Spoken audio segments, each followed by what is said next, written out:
अस्सलामु अलैकुम वरहमतुल्लाहि वबरकातुहू। बिस्मिल्लाहिर्रहमानिर्रहीम नहमदुहु व नुसल्ली अला रसूलिहिल करीम अम्मा बाद। मोहतरम भाइयों, बुज़ुर्गों, दोस्तों, हमारी इस वीडियो की जो हेडिंग है वो तो आप लोगों ने पढ़ लिए होंगे।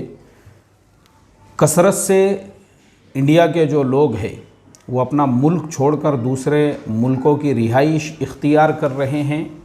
इसका रीज़न क्या है और जो ऑथेंटिक फिगर्स है वो क्या बताते हैं, ये पूरी रिपोर्ट को आज हम टेक्निकल एनालिसिस करने वाले हैं और ये रिपोर्ट आपके लिए बहुत ज़्यादा कारआमद साबित होंगी। इसको ध्यान और तवज्जो के साथ में अगर आप सुनते हैं तो देखो, सबसे पहले तो मेरे सामने बिज़नेस स्टैंडर्ड जो न्यूज़पेपर है उसकी वेबसाइट ओपन है और ये रिपोर्ट उन्होंने जो लिखी है ये 25 नवंबर 2018 की है और इसमें ये लिखते हैं, as India becomes wealthier 17 million leave the country to settle abroad. 2018 यानी जब तक इन्होंने रिपोर्ट लिखे है ये उससे भी जो है ना एक 6 महीने पहले की रिपोर्ट होंगी कि इंडिया से 1,70,00,000 लोगों ने मुल्क छोड़ दिया था।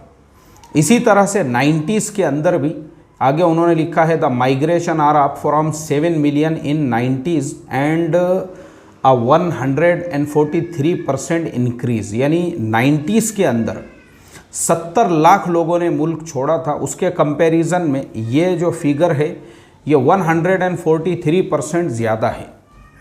अब उसके बाद के जो साल है उसमें अगर हम देखेंगे तो ये फिगर और बड़ा है। मैं और भी अदर न्यूज़पेपर्स और अदर जो इंटरनेशनल वेबसाइट्स है माइग्रेशन से रिलेटेड उसमें मैं फिगर्स देख रहा था तो हर साल के एतबार से मुझे किसी में जो है 5.5 लाख और किसी में जो है 6 लाख इस तरह के फिगर्स नज़र आए जिसमें इंडियंस ने अपने खुद के मुल्क को छोड़ दिया। अभी एक रिपोर्ट नहीं आई थी सामने कि अभी जो है चंद महीनों के अंदर 8,000 लोगों ने मुल्क छोड़ दिया है और वो दीगर मुल्कों के एप्लीकेशन उन्होंने दिया है। अच्छा, ये सारे फिगर्स कहाँ से आते हैं? ये फिगर्स उस वक्त सामने आते हैं, एक इंटरनेशनल जो है इसका एक पूरा सिस्टम होता है जिसके अंदर जो है पूरे फिगर्स कैलकुलेट किए जाते हैं। जहाँ पे कोई इंसान किसी नए मुल्क की जब रिहाइश इख्तियार करता है तो पुराने मुल्क की जो रिहाइश है वो उसको कैंसिल कराना पड़ती है, उसकी सिटीज़नशिप जो है उसको रिमूव करना पड़ती है। अभी जैसे एक नॉर्मल मैं आपको मोटी मिसाल से समझाता हूँ, जैसे राशन कार्ड है। पहले राशन कार्ड के बारे में ऐसा रूल था, आप जिस गांव में रहते हैं अगर आप वो गांव छोड़ के किसी और डिस्ट्रिक्ट में किसी और ज़िले में जाते हैं तो अपने ज़िले में आपको राशन कार्ड जो है वो उनके हवाले करना पड़ता था। फिर वो आपको एक उसकी पावती देते थे और वो रसीद लेकर आप जब नई जगह पे जाके उसको सबमिट करते थे तो वहाँ से फिर आपके लिए नया राशन कार्ड इशू होता था। सेम सिस्टम मुल्कों के सिटीज़नशिप का भी ऐसा ही होता है। तो नए मुल्क में कितने नए लोग आए वो पूरा डेटा भी उस वेबसाइट पे आता है और अपने देश की नागरिकता को कितने लोगों ने छोड़ दिए और जिन्होंने गिव अप किए हैं वो भी उस वेबसाइट के ऊपर पूरा का पूरा वहाँ पे डेटा आता है। तो पता चलता है कि हर साल दुनिया के कितने मुल्कों से कितने लोगों ने अपने देश की नागरिकता को छोड़कर नए देशों की नागरिकता उन्होंने हासिल की है या नए मुल्कों की सिटीज़नशिप उन्होंने ली है। अब हम आते हैं एक्सपर्ट्स की राय के ऊपर कि इस टॉपिक के ऊपर जो बड़े बड़े इस लाइन के एक्सपर्ट्स हैं जिनकी मैं रिपोर्ट्स जो है पढ़ रहा था कि वो रीज़न क्या है, what is the reason why people are living them own countries and they are taking citizenships और applying for PR in other countries. तो इसका रीज़न क्या है? तो उसके रीज़न के अंदर पहला रीज़न उन्होंने लिखा है लिविंग स्टैंडर्ड, यानी ज़िंदगी गुजारने का जो स्टैंडर्ड है। तो बाहर मुल्कों में और हमारे यहाँ पे, क्योंकि ये जो लोग हैं दूसरे मुल्कों में जाने वाले एक्चुअल में ये वो लोग होते हैं जो पहले जॉब के सिलसिले में या किसी अपने काम के सिलसिले में दीगर मुल्कों का जब सफ़र करते हैं तो उनको डिफरेंस पता चलता है। भाई हम अपने मुल्क में रह रहे हैं तो यहाँ की जो लाइफ है यानी लिविंग स्टैंडर्ड है उसमें और अदर कंट्रीज़ के अंदर क्या फ़र्क है। तो उनको ये फ़र्क नज़र आया कि हमारे अपने देश के अंदर हम जहाँ पे रहते हैं तो यहाँ के समझो एक गली और मोहल्ले के माहौल को उन्होंने देखा है कि भाई यहाँ पे कोई भी इंसान जो है जिसके दिल में जैसा आ रहा है आड़े टेढ़े वाकड़े बिल्डिंगें खड़े कर रहा है। कॉरपोरेशन को कोई लेना देना नहीं है कि उस गली में उस मोहल्ले के अंदर गाड़ी जाने के लिए रास्ता है नहीं है, उस बस्ती के अंदर जो है बाइक और कार पार्किंग करने के लिए जगह है या नहीं है, और उस मोहल्ले के अंदर जो है लोगों को कितनी तकलीफ़ है, वहाँ पे पानी बराबर से उससे कुछ लेना देना नहीं है। आड़े टेढ़े आप देखोगे तो आपको जो है ना पूरा एक जंगल नज़र आएगा आरसीसी का, हर शहर के अंदर, हर शहर में, यानी कोई सिस्टम ही नहीं है, कोई निज़ाम ही नहीं है।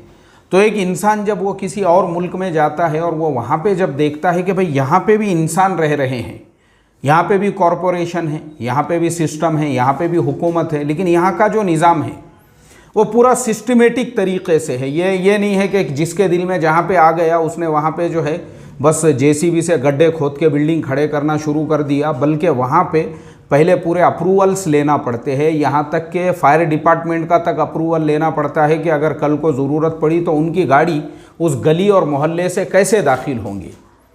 मेडिकल डिपार्टमेंट का भी उनको अप्रूवल लेना पड़ता है कि मेडिकल के हिसाब से ये बिल्डिंग जो है पब्लिक के रहने के लिए ये यहाँ पे इंसान रह सकते हैं या नहीं रह सकते हैं। फूड एंड ड्रग्स वालों का भी उनको लेना पड़ता है। हर एक का अप्रूवल लेने के बाद में फिर वहाँ पे किसी इमारत का काम जो है वो शुरू होता है या किसी घर का काम शुरू होता है।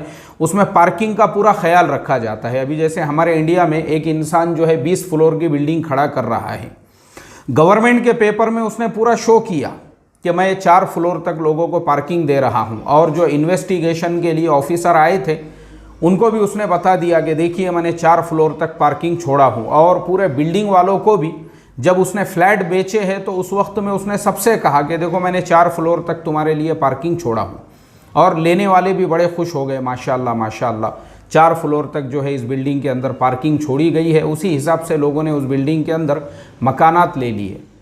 अब 4 फ्लोर के ऊपर जो लोग रहते थे 16 फ्लोर तक तो उसने सारे मकानात बेच दिया, लेकिन वो मकानात बिकने के बाद अब जो 4 फ्लोर बाकी रह गए थे वहाँ पे भी उसने फ्लैट बना लिए।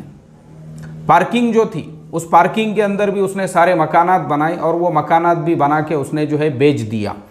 यानी उस इंसान के अंदर ईमान ज़मीर नाम की कोई चीज़ नहीं है। मतलब इस तरह के काम वो लोग करते हैं पार्किंगों में दुकानें बनाकर बेचने वाले और मकानात बना के बेचने वाले, जिनका ज़मीर मुर्दा हो चुका होता है, क्योंकि उन लोगों में ईमान नाम की कोई चीज़ ही नहीं रहती, यानी कोई ज़मीर। तो ये जो लोग हैं ना माइग्रेशन करने वाले, उन्होंने ये देखे यहाँ पे कि इस तरह से जो है 20 फ्लोर की एक बिल्डिंग बन रही है और सिस्टम को कोई लेना देना नहीं है उससे, क्योंकि जो अधिकारी इन्वेस्टिगेशन के लिए आए थे करोड़ों रुपये उनको मिले हुए हैं।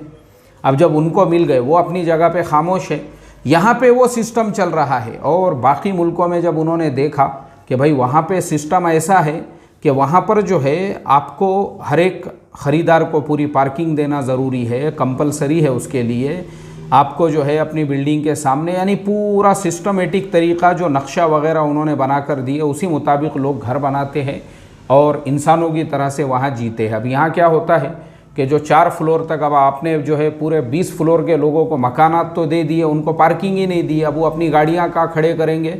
गली के अंदर।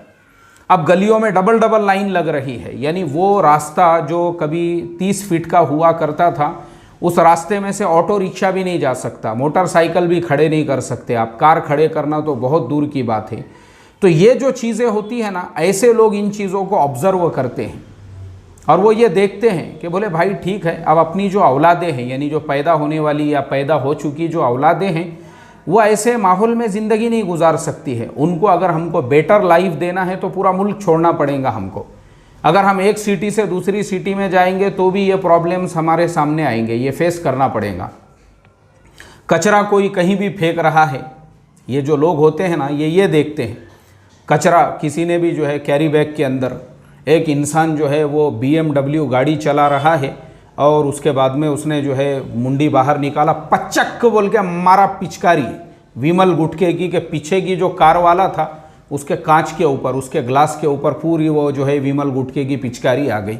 मतलब BMW 50 लाख से ऊपर की गाड़ी में बैठा हुआ है, मगर उस जानवर को ये इंसान पना ही नहीं पता है कि भाई थूकना कहाँ पे है, किस तरीके से, कोई कुछ नहीं मालूम है उसको। कि पीछे वाले के गाड़ी पे पानी की बोतल लग रही है, कुछ ही नहीं मालूम है।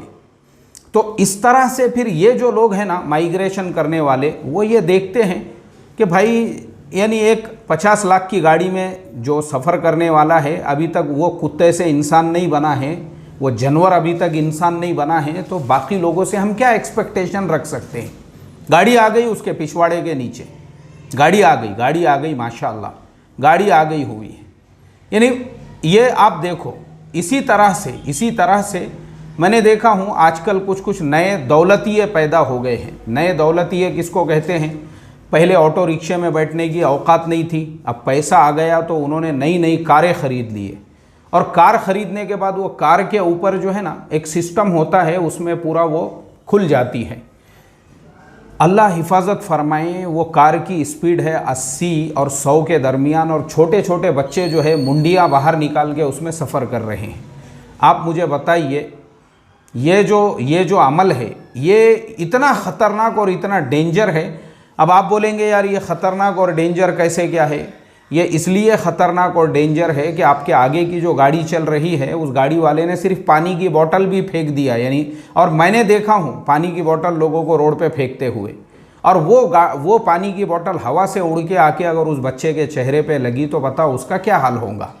प्रॉब्लम है यहाँ पे। तो उसने देखा, ये जो माइग्रेशन करने वाले लोग हैं उन्होंने देखे कि भाई यहाँ पे ऐसे मसले हैं कि पूरे गली के अंदर जो है आड़ी टेढ़ी वाकड़ी गाड़ियाँ खड़ी हुई है, किसी को इंसानियत पता नहीं है, किसी को अखलाक पता नहीं है। अच्छा, उसके बाद में बात करने का सलीका और तरीक़ा भी नहीं मालूम है एक दूसरे से। मिसाल के तौर पे आपकी गाड़ी जो है किसी की गाड़ी के बाजू में है, या बाजू वाले की गाड़ी आपके बाजू में है, और आप उसको अगर प्यार से भी बोल रहे हैं अरे भाई आपकी गाड़ी थोड़ी उधर, किसको बोल रहा रे? तो भाईगिरी दादागिरी जो है ना वो डीएनए के अंदर आपको मिलेगी।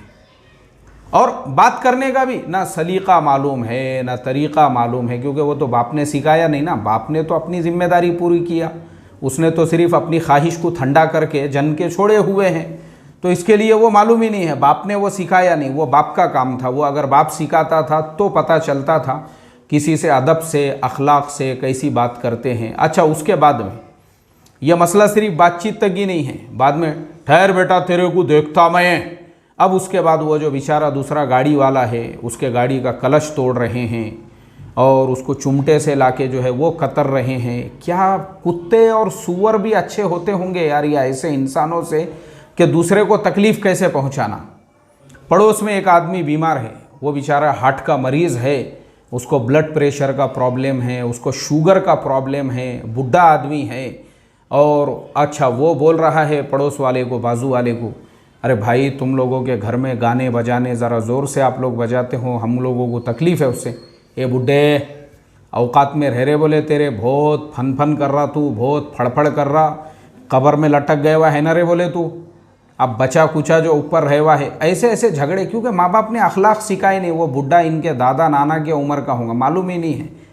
और स्पीड में बढ़ाएंगे हम, अब वो और नए वो लेके आ जाता है। ऐसे जो स्पीकर रहते ना पहले अलग थे, अब डोल्बी डिजिटल क्या रहते वो, डोल्बी डिजिटल ऐसे स्पीकर लेके आ गए। तकलीफ़ दो बोले साले बुड्ढे को, रात भर सोने देने का नहीं इसको। तो ये कैसा है, ये जानवरों की पैदा की हुई औलादे हैं, ये इंसानों की औलादे नहीं है।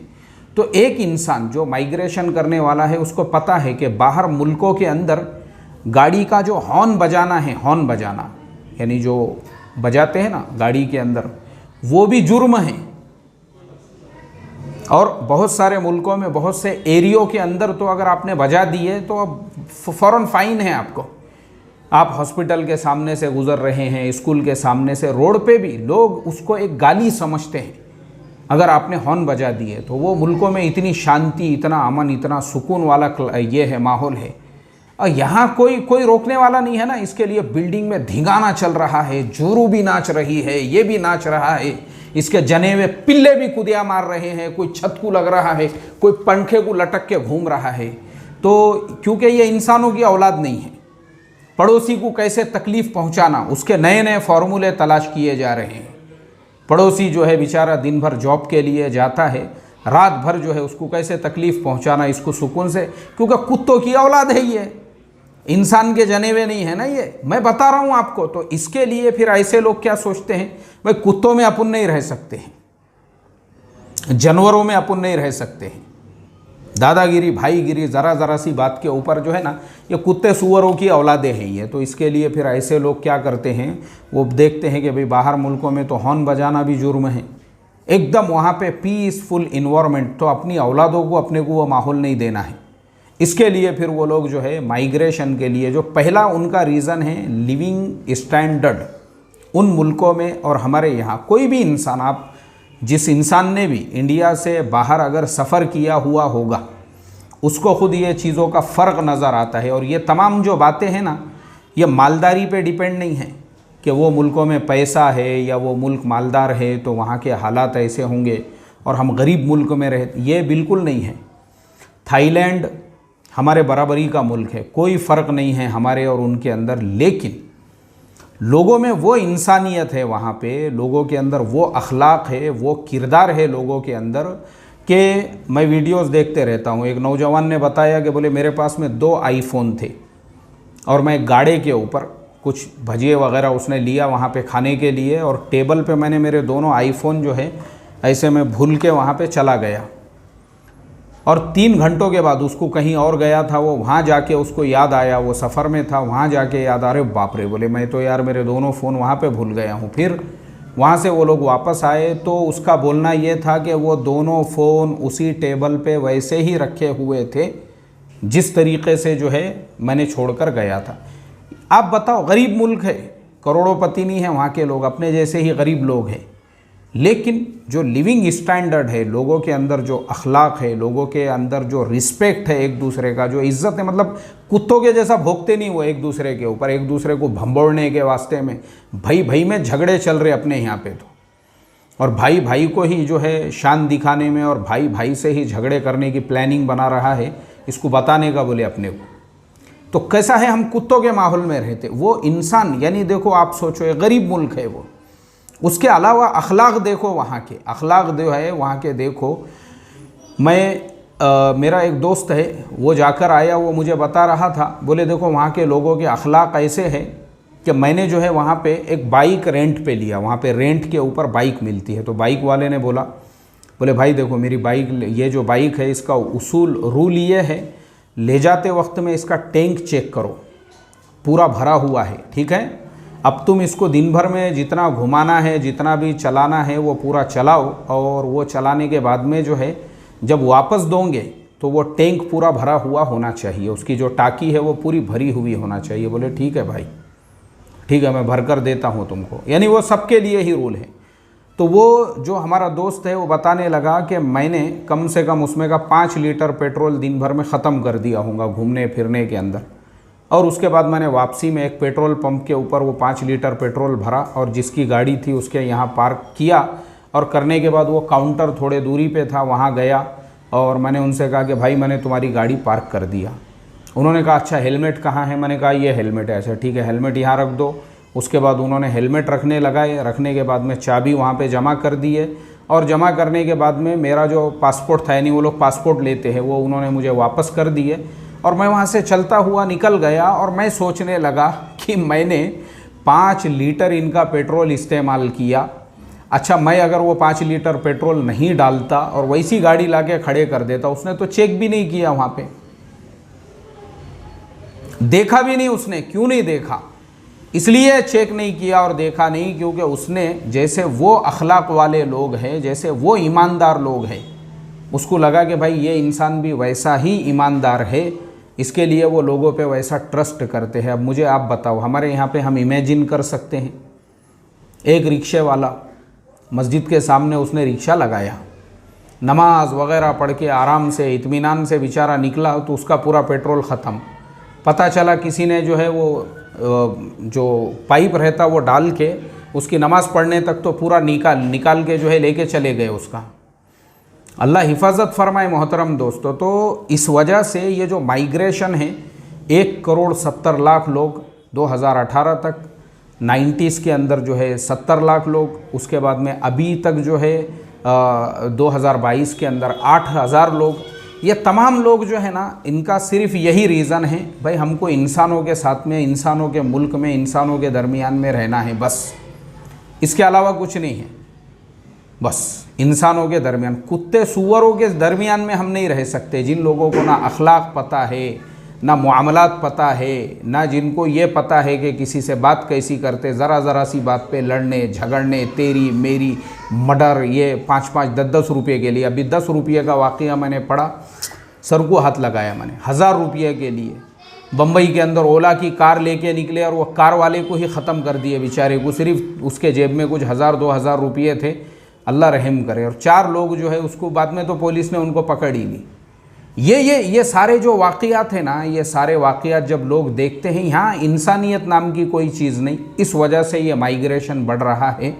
बस अल्लाह ताला हमारे अंदर भी इंसानियत पैदा फरमाए। अस्सलामु अलैकुम व रहमतुल्लाहि व बरकातुहू।